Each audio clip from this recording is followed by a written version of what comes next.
3, 2, 1.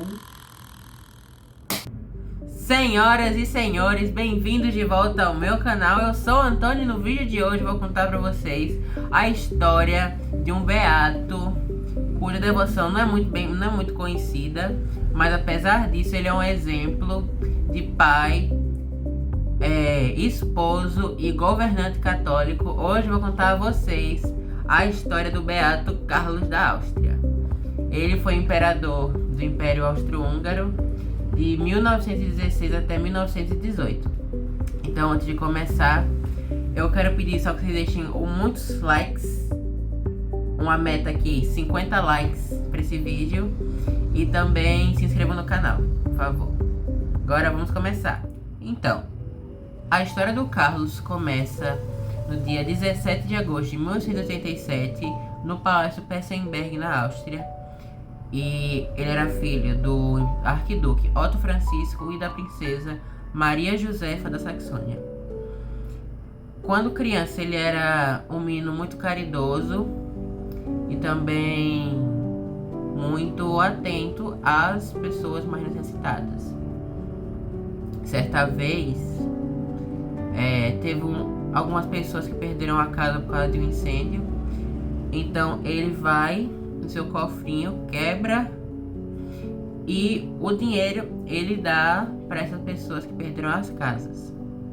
Também era um menino muito piedoso, tanto é que certa vez, quando ele brincava no jardim, ele brincava de lançar um graveto, e esse graveto acaba atingindo a janela de uma capela e destrói, quebra uma imagem de Nossa Senhora. E nisso ele chora inconsolavelmente, porque na cabeça de criança dele ele pensava que tinha machucado Nossa Senhora. Ele teve uma educação muito boa, até porque ele era um arquiduque Habsburgo. Os Habsburgo eram uma dinastia, uma família riquíssima, a família mais rica da Europa, e tinha uma ótima educação. Essa educação dele foi muito católica, tanto é que ele tinha 2 padres, tutores dele, que ensinavam as coisas, e também tinha outro tutor, que não era padre, era alguma coisa. Seus pais, eles eram meio distantes, principalmente seu pai, por questões de infidelidade. Ele não era muito fiel ao casamento. E quanto a sua mãe, era católica, muito católica, só que era rígida, muito rígida. Então ela tinha uma distância assim do Carlos. Ele tinha irmãos também. E a sua infância foi até que tranquila, apesar da ausência dos pais, assim, da distância da mãe. E bom, ele foi crescendo, e em 1906 o seu pai, ele morre de sífilis. E nesse momento, Carlos acaba recebendo do seu tio, o Francisco Fernando, um conselho que não foi muito bom. Que foi o seguinte, ele falou assim pra ele: mantenha a distância das mulheres, mas se não conseguir, cuide da sua saúde. Esse conselho foi assim, horrível,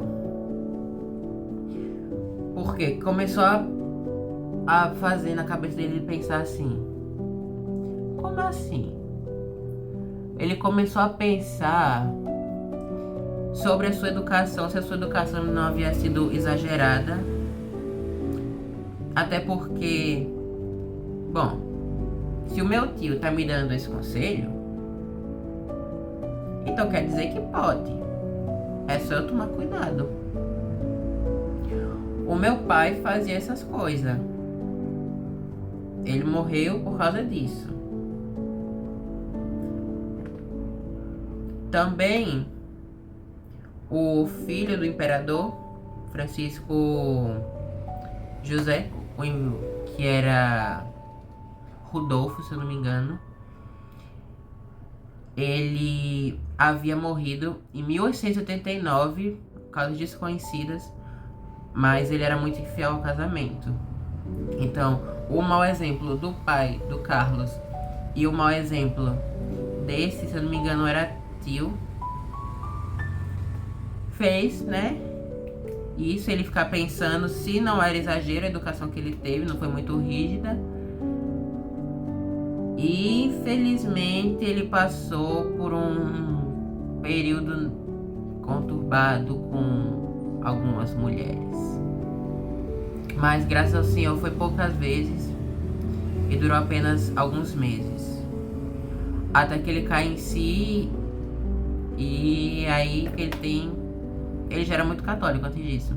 Mas ele que tem essa conversão mesmo. Porque passou por esse período de trevas, mas depois caiu em si e se arrependeu. E bom, ele servia no exército da Áustria e ele gostava muito do exército. E no exército ele fazia de tudo para garantir que os soldados eles tivessem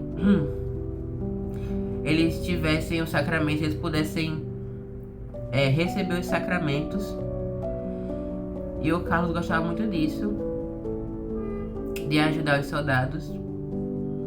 E bom, em 1911, ele conhece Zita de Bourbon e Parma. Ela era uma princesa italiana e era muito católica. Ela tinha até uma irmã que era católica. E ele conhece e se apaixona perdidamente por ela. E bom, ele foi pedir ela em noivado, só que antes ele conta o período conturbado da vida dele e pergunta se apesar disso que ele contou, ela ainda aceitava se casar com ele. Ela acha uma atitude muito nobre de ver que ele realmente está arrependido e se casa com ele. Então, no dia 21 de outubro de 1911, os dois se casam.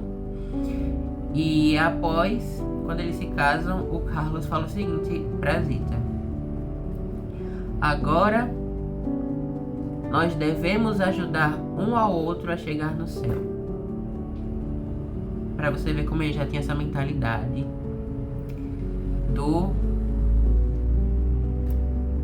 de santidade, assim. E durante a homilia que foi feita pelo Papa Pio X, São Pio X, ele fala que o Carlos, ele seria o imperador da Áustria, ele se tornou imperador da Áustria, e que durante o seu reinado ele seria muito perseguido, muito difamado, e só seria reconhecido após a sua morte. Só que de início as pessoas não entenderam muito bem porque esse comentário, até porque ele era o terceiro da linha de sucessão.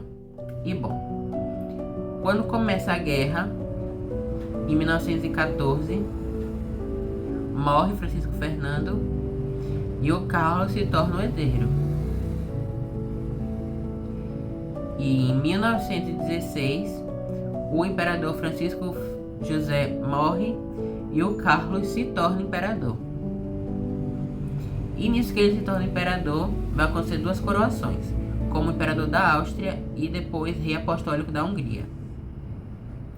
Nessa coroação, como rei da Hungria, ele é ungido e recebe a coroa de Santo Estevão, que é um santo que foi o primeiro rei da Hungria e fundador também da Hungria. E, bom, no juramento que ele faz da coroação da Hungria, ele altera as coisas que é para jurar, para colocar em primeiro lugar, a primeira coisa, a paz. Porque ele prezava muito pela paz e via as coisas horríveis que aconteciam na guerra. Antes de subir ao trono, ele ainda lutou nas trincheiras da guerra ele rezava muito, muito, muito. Tanto é que ele recebeu um rosário, um terço do Papa. Esse terço se acabou de tanto que ele rezava. E bom, no seu reinado como imperador, uma das primeiras coisas que ele faz é, na questão dos soldados, ele cria locais assim, onde os soldados possam distrair a cabeça com atividades saudáveis. Por quê? Qual era as atividades assim dos soldados antes disso? Eram atividades meio ilícitas, com mulheres ilícitas. Então o Carlos, sabendo disso, ele cria esses locais para estimular os soldados a práticas saudáveis, como por exemplo jogos de tabuleiro, brincadeiras, coisas assim, boazinhas, que faz bem, não coisas absurdas e pecaminosas. E bom, deixa eu ver aqui na minha colinha. Sim, ele também fornece suprimento ao povo, carvão também, para que o povo pudesse aquecer, porque na Áustria é frio, muito frio. E em questão internacional, ele era aliado da Alemanha, que era um país protestante, e também do Império Otomano, que era um império islâmico. Enquanto isso, ele junto principalmente da Alemanha, né, que eram os impérios centrais da guerra, lutavam contra o Império Russo, o Reino Unido e a França. E bom, nesse período assim, ele tenta às escondidas por debaixo dos panos, sem a Alemanha saber, fazer um acordo de paz com a França. Só que a França, também o Reino Unido, os políticos de lá, eles eram maçons. E bom, enquanto eles faziam esses planejamentos para paz, por escondido também do Carlos, eles planejavam dividir o império dele em muitas partes, para que o poder dele fosse reduzido. O Império Austro-Húngaro era um império imenso, só perdia para o Império Russo, e muito poderoso. E por que eles queriam fazer isso? Porque eles sabiam da fama do Carlos como uma pessoa, um homem católico convicto, realmente católico, de princípios. E eles sabiam que se tivesse alguém, um soberano católico no coração da Europa, ele seria um empecilho para os planos desses políticos maçons. Então, antes desses tratados de paz serem assinados, essa palavra, a Alemanha fica sabendo disso e fica muito com raiva dele, e se sente traída, o chama de covarde por causa disso, sendo que tudo que ele queria era paz. E ele também, durante o governo dele, era muito perseguido, difamado, tanto pelas pessoas do próprio governo dele, quanto dos aliados dele, principalmente a Alemanha, que era um país protestante, que queria a distância de Roma, diferente dele, que era um monarca católico, convicto. Então, assim, apesar de aliados, eles divergiam muito nessas questões. E bom, a gente pode observar, primeiramente, nesse eixo da guerra, uma de suas virtudes que foram responsáveis por começar esse processo canônico para a canonização dele, que é a paciência infusa. O que é isso? O Padre Paulo Ricardo, quando ele fala sobre o Beato Carlos, ele explica que essa paciência infusa, ele é a capacidade que ele tinha de, apesar de tudo, das difamações, de falarem horrível dele, para vocês terem noção do que ele era chamado. Ele era chamado de fraco, covarde, alcoólatra, infiel. E essas duas últimas são as mais infundadas que tem. Covarde e fraco, só porque ele lutava muito pela paz. Não tem cabimento isso. E também diziam que ele não tinha a menor noção de governo. Então, só para vocês terem noção aqui de que ele não era um qualquer, uma pessoa que estava só de passagem assim, no governo, que não tinha a menor noção. Vou dar 2 exemplos para vocês. A Alemanha, ela inventou o submarino para afundar os navios britânicos e impedir que os suprimentos chegassem até o Reino Unido, para que eles fizessem o mesmo que o Reino Unido fez para a Alemanha. Que era basicamente assim: o Reino Unido fez um bloqueio marítimo no Mar do Norte para impedir que os suprimentos chegassem à Alemanha e matar o povo de fome. Então a Alemanha decide fazer o mesmo. Eles já faziam isso antes do Carlos ser coroado.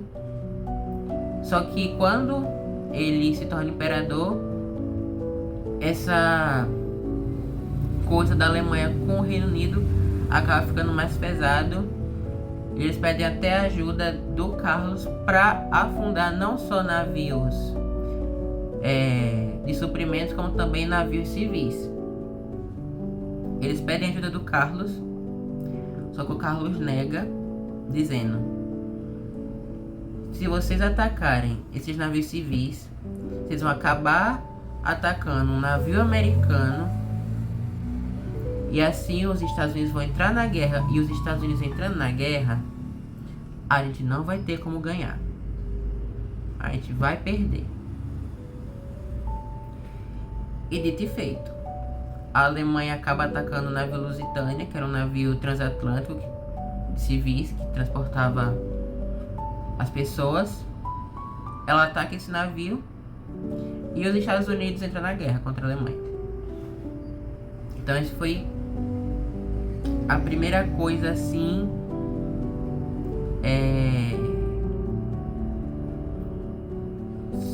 pra vocês verem que ele não era uma pessoa que não tinha noção de governo.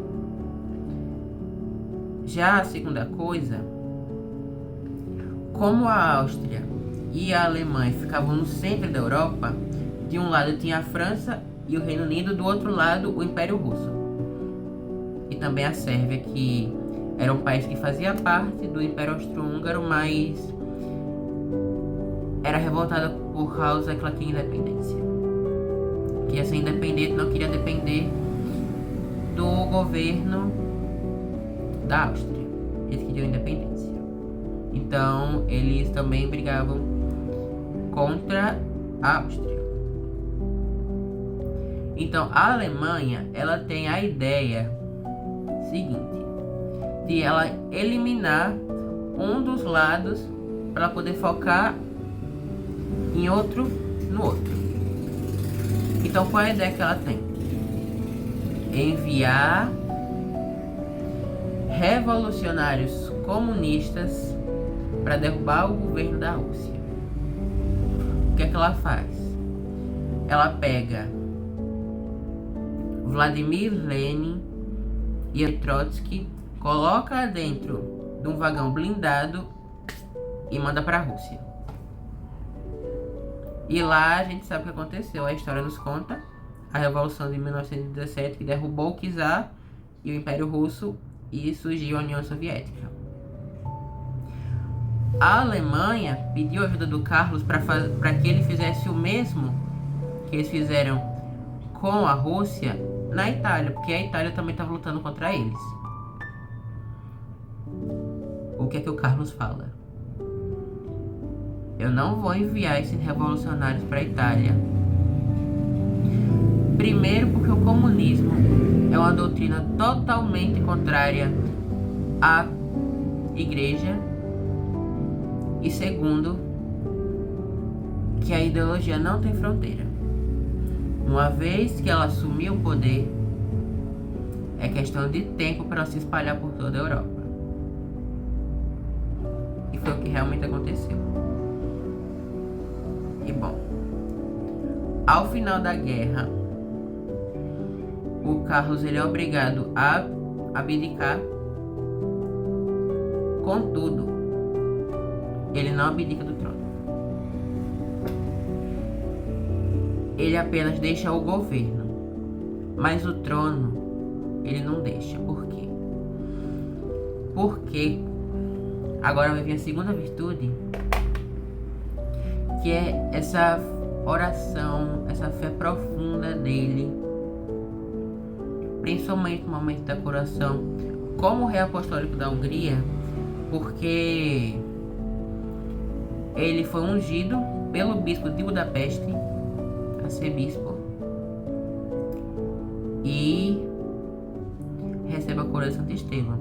E ele vê nessa coroação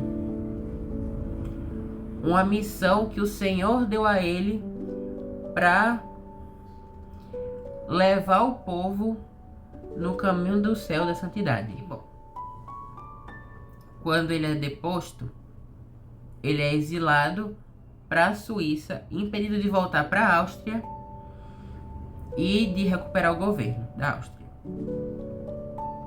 E bom, nesse exílio da Hungria, ele sofre um pouquinho por causa que o local que ele estava era um local que predominava o protestantismo.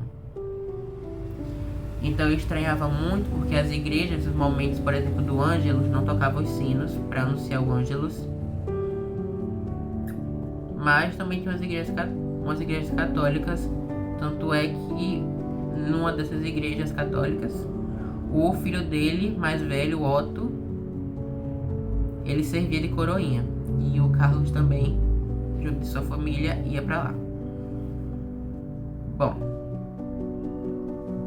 após a queda do governo, aconteceu uma revolução comunista na Hungria, tentando instaurar um governo comunista lá. De início não dá certo, e o Papa Bento XV, era o então Papa da época, ele pede ao Carlos que tentasse recuperar o trono da Hungria, porque lá ele ainda era considerado rei. Tentasse recuperar o trono da Hungria para servir de baluarte contra essas revoluções, contra o comunismo, contra uma barreira contra a expansão do comunismo pela Europa. Ele tenta por 2 vezes. A primeira não dá certo, nem a segunda. Na segunda vez, ele é capturado junto de sua esposa e mandado para mais longe ainda. Ele não volta para a Suíça, porque uma das regras era ele não tentar recuperar o trono. Como ele desobedeceu essa regra, ele não pôde voltar mais para a Suíça. Então ele e sua esposa Zita foram exilados em Portugal, na Ilha da Madeira, enquanto seus filhos ficaram lá na Suíça junto de outras pessoas do governo. E antes disso, ainda no exílio na Suíça, aconteceu 2 coisas importantes e muito decisivas. A primeira é que naquele ano, em 1918, durante todo o ano, o Beato Carlos, ele rezava o Te Deum, que é um hino de louvor pelas graças do Senhor. Te Deum laudamus,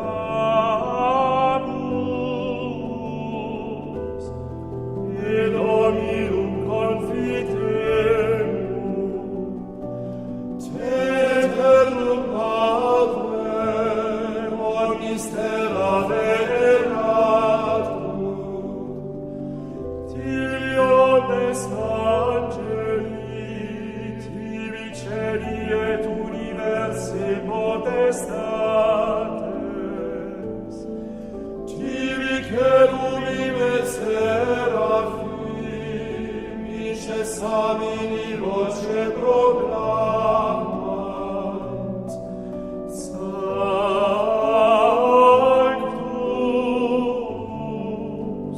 Sanctus,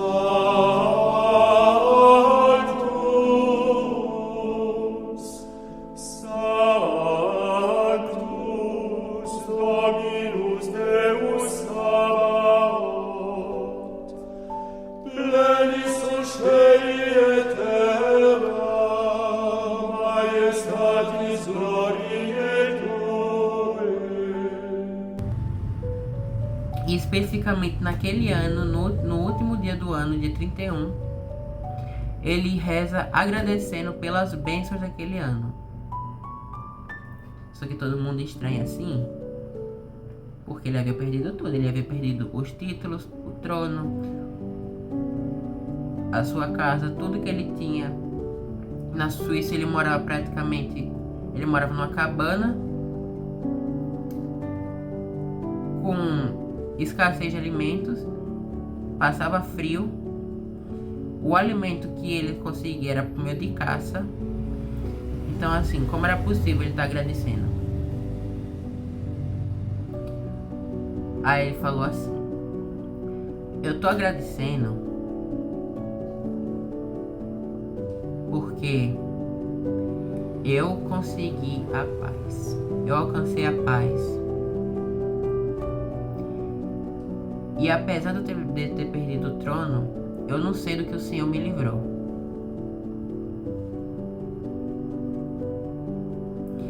E da mesma forma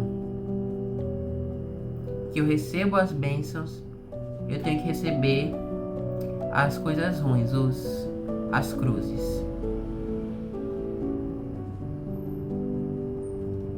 A gente também vê nisso esse aspecto de profunda oração, de profunda fé, de profunda convicção, de pessoa que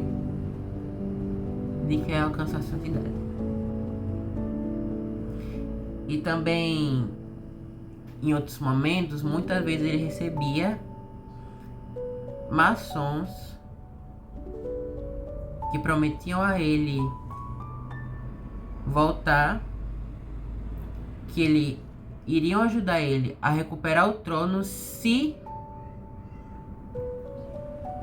ele desse liberdade aos maçons para governar e legislar leis pró-aborto,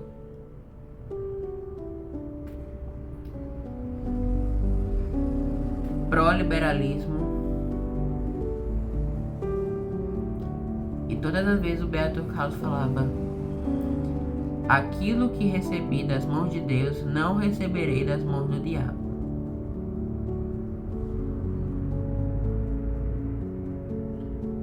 A gente vê também, continua vendo essa convicção, essa profunda oração dele.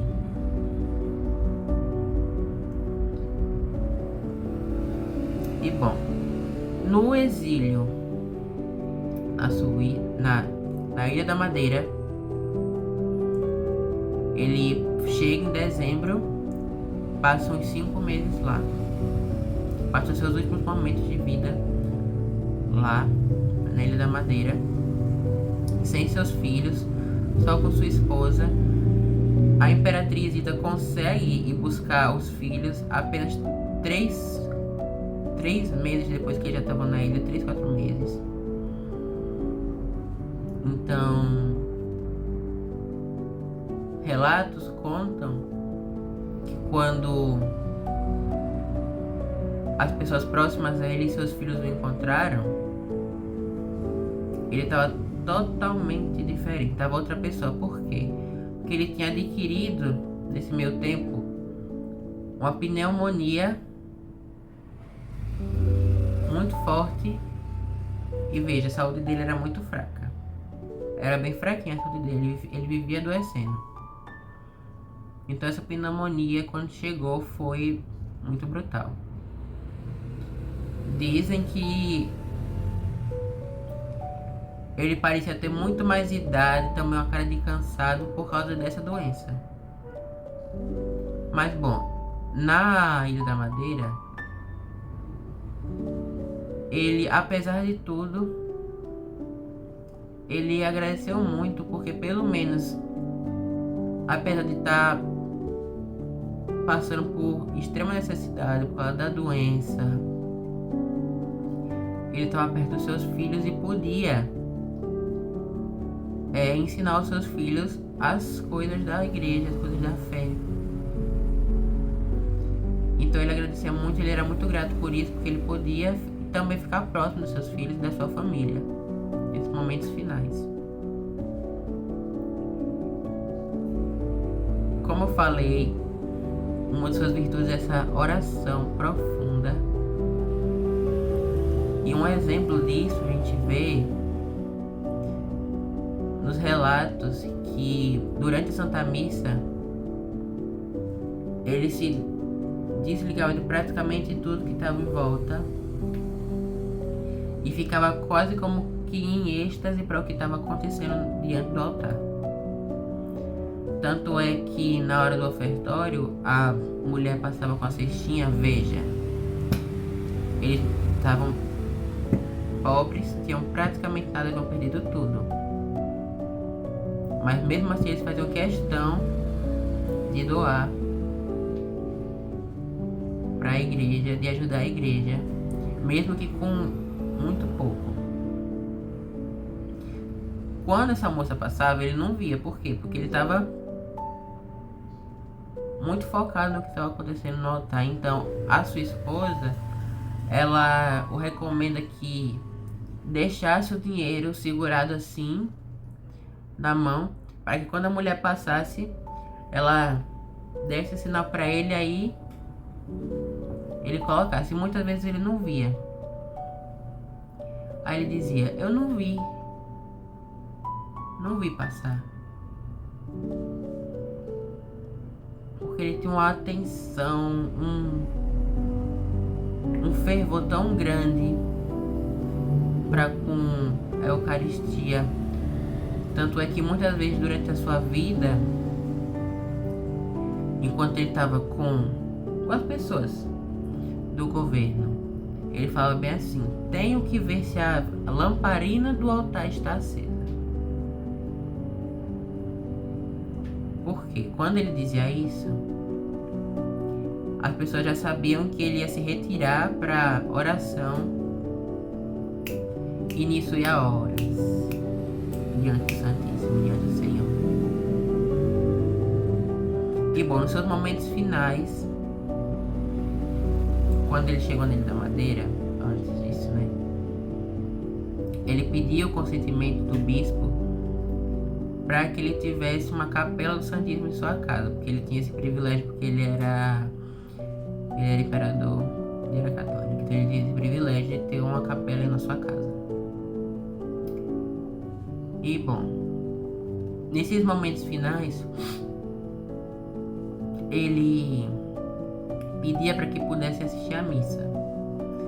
Então deixavam a porta do quarto dele entreaberta para que ele pudesse ver a missa. Mas ele dizia para deixar a porta mais aberta ainda, porque não bastava só ver, ele precisava ver. E também na casa onde eles ficavam, apesar de ser uma casa bem pobrezinha, bem ruinzinha, dava na janela do quarto, dava para ver a igrejinha de Nossa Senhora do Monte, que é onde está enterrado hoje, o corpo dele está enterrado lá. E nesses momentos finais, ele faz questão da presença do seu filho, Otto, o mais velho, para que ele pudesse ver como morria um cristão. Não com medo, mas com confiança. E uma de suas últimas palavras, ele olhando para o Santíssimo, ele fala: Jesus, te amo, Jesus. E morre.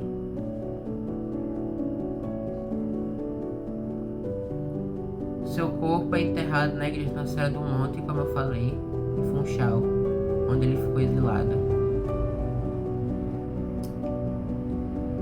E seu coração está na Áustria. E bom, se começou um processo canônico para estudar sua vida, para ver se em sua vida ele havia vivido virtudes heróicas que fossem suficientes para sua canonização, para ele ser canonizado. Então, o primeiro milagre dele aconteceu aqui no Brasil, no Paraná.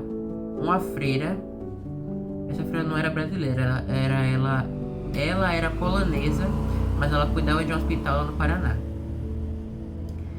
Essa freira, ela sofria de uma úlcera em sua perna que nunca cessava. Ela já havia feito inúmeras novenas a uma ruma de santo, a vários santos, e aquela úlcera nunca se curava. Então, ela recebe a recomendação de rezar para pedir a atenção do Beato Carlos, fazer uma novena a ele para que ela se curasse. Só que de início ela não aceitou. Por quê? Ela era polonesa e isso foi lá nos anos 60. Essa geração mais antiga de poloneses, ela não gostava nem de austríaco nem de alemão. De alemão por causa das coisas que aconteceram durante a Segunda Guerra. E dos austríacos porque durante o Império Austro-Húngaro tinha parte do Império Austro-Húngaro que tinha poloneses. E os poloneses estavam durante muito tempo no século XX pela independência. Então, de início ela não quis rezar. Só que depois ela percebeu que talvez o Senhor tivesse se utilizando dela para tornar a devoção ao Carlos conhecida. Então ela faz uma novena a ele e alcança a cura, é curada 100% de sua úlcera. E daí esse milagre é estudado até que em 3 de outubro de 2004 o Papa João Paulo II o torna beato, proclama beato.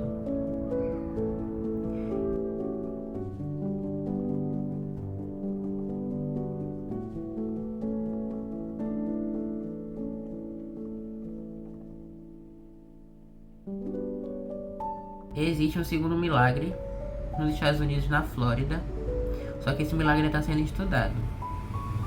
Então a gente não tem tantas informações quanto esse milagre que o levou à beatificação, porque ainda está sendo estudado. E bom, antes de terminar o vídeo, como eu gosto de fazer, eu trouxe aqui uma ladainha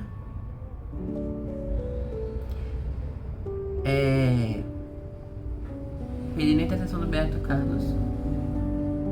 E se vocês quiserem também, eu vou deixar na descrição o link do site do Padre Paulo Ricardo, onde tem o acesso para novena e também tem a ladainha dele na novena. Então vamos rezar.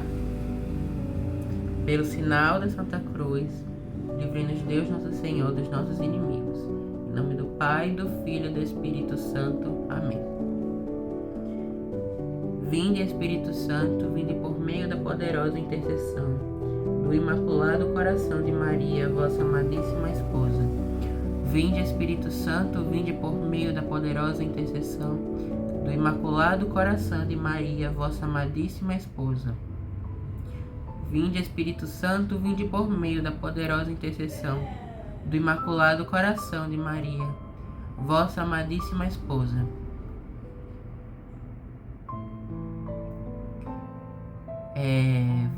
Vou colocar como intenção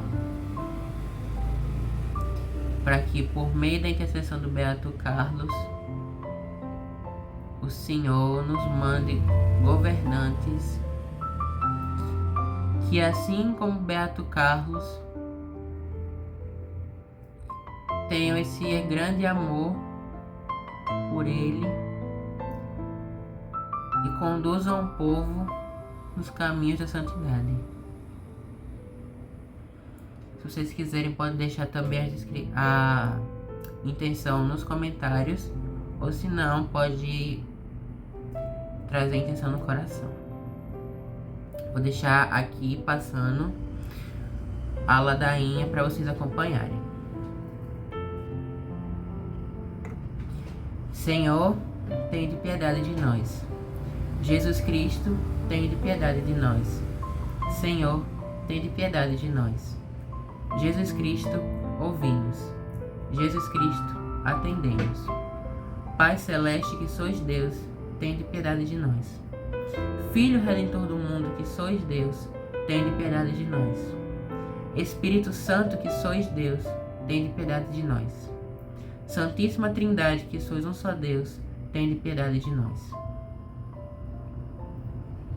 Santa Maria concebida sem pecado, rogai por nós. Beato Carlos, esposo amoroso, rogai por nós. Beato Carlos, pai dedicado, rogai por nós. Beato Carlos, modelo de cavaleiro, rogai por nós. Beato Carlos, cavaleiro exemplar, rogai por nós. Beato Carlos, sucessor de Santo Estevão, rogai por nós. Beato Carlos, adorável imperador, rogai por nós. Beato Carlos, santo rei, rogai por nós. Beato Carlos, soberano apostólico, rogai por nós. Beato Carlos, majestade leal em tudo, rogai por nós. Beato Carlos, sempre fiel ao juramento de sua coroação, rogai por nós. Beato Carlos, glória da casa dos Habsburgo, rogai por nós. Beato Carlos, defensor da fé católica, rogai por nós. Beato Carlos, adorador de Cristo no Santíssimo Sacramento, rogai por nós. Beato Carlos, devoto do Sagrado Coração de Jesus, rogai por nós. Beato Carlos, devoto da bem-aventurada Virgem Maria. Beato Carlos, que vos unistes à paixão de Cristo, rogai por nós.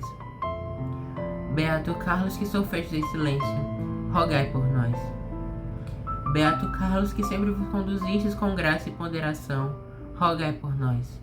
Beato Carlos, que sacrificastes tudo por vossos súditos, rogai por nós.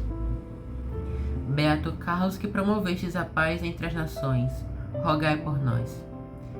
Beato Carlos, injustamente difamado e traído, rogai por nós. Beato Carlos, injustamente forçado ao exílio, rogai por nós. Beato Carlos, apartado dos vossos filhos, rogai por nós. Beato Carlos, que perdoastes a todos os vossos inimigos, rogai por nós. Beato Carlos, que enfrentastes a morte com nobreza e como um verdadeiro cristão, rogai por nós. Beato Carlos, que abraçastes a morte com plena confiança em Jesus, rogai por nós. Beato Carlos, cuja intercessão curou os enfermos, rogai por nós. Rogai por nós, Beato Carlos, para que sejamos dignos das promessas de Cristo. Oremos. Rogai por nós, Beato Imperador Carlos, para que não desanimemos ante as dificuldades de nossas vidas. Que através de vossa presença e intercessão, sempre edifiquemos os outros pela nossa boa conduta e, mesmo nas situações mais difíceis, sempre demos graças e glórias a Deus. Corroborai nossas orações com a eficácia de vossa intercessão e deponde no Sagrado Coração de Jesus, no qual tinhas tanta confiança, a nós e as nossas intenções. Ouvi, Senhor Jesus Cristo, as orações que vos apresentamos, através do vosso fiel servo, Beato Carlos da Áustria, e que, por sua presença e intercessão, não só sejamos perdoados de todos os nossos pecados, mas também, se não forem contrários à vossa divina vontade, sejam aceitas as nossas intenções.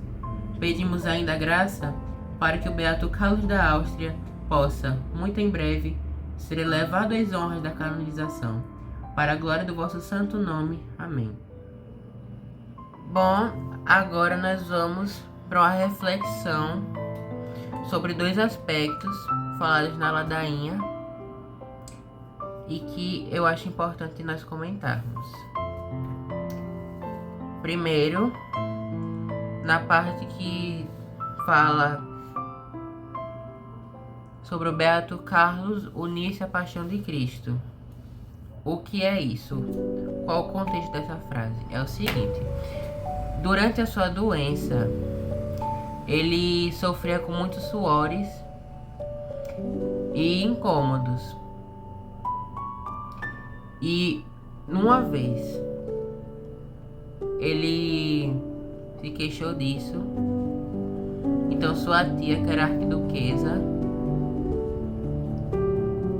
mandou ele olhar para o crucifixo que ele estava segurando e falou bem assim: ele suou sangue por nós. Depois daquilo, Beato Carlos nunca mais reclamou de suas dores e oferecia seu sofrimento pela conversão dos pecadores. E o segundo aspecto é o perdão, que esse aqui é mais simples de compreender. Esse aspecto do perdão, já bem no final de sua vida, já nos derradeiros momentos, ele fala: perdoo a todos os meus inimigos e todos que me difamaram. Quem diz isso é uma pessoa que já está tão imersa no amor de Cristo que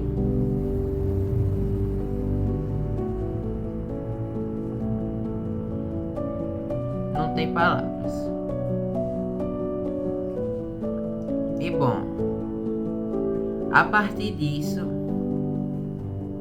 nós podemos tirar 3 lições referentes a aspectos de nossa vida e 2 exemplos a partir da vida do próprio Beato Carlos e suas virtudes. Vou falar logo das virtudes, como já havia comentado antes, sobre a sua paciência infusa. Então, diante das dificuldades, a gente procure sempre discernir qual seria a atitude de Jesus se ele estivesse no nosso lugar. Como ele agiria em nosso lugar? Diante de alguma injustiça, de alguma calúnia contra nós, como nós devemos agir? É algo a se pensar.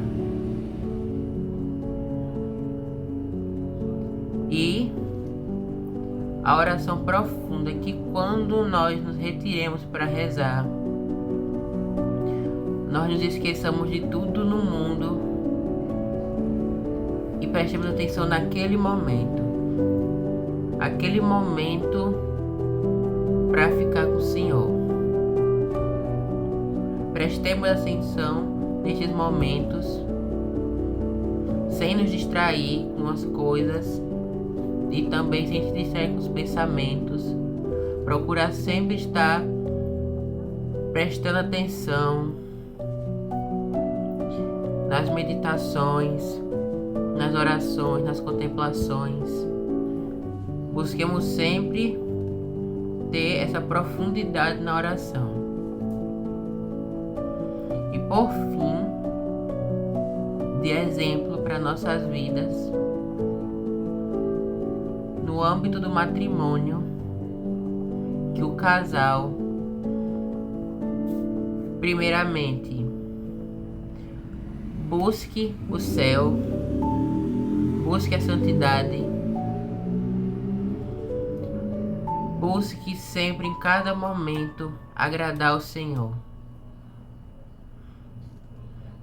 E quanto aos filhos, eduquem os seus filhos na fé, nos preceitos da fé, para que não caiam.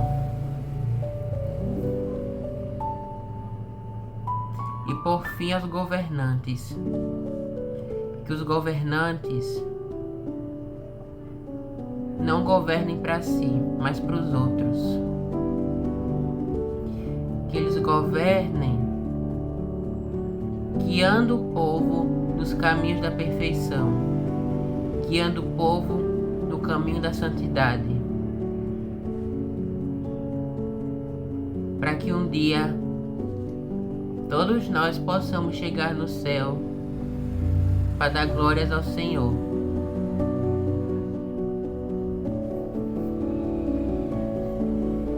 Então, pessoal, esse foi o vídeo. Eu espero que vocês tenham gostado. Se você chegou aqui até o final, comente: Beato Carlos da Áustria, rogai por nós. E coloque um emoji do Vaticano, a bandeirinha do Vaticano. É isso, obrigado a todos. Tchau!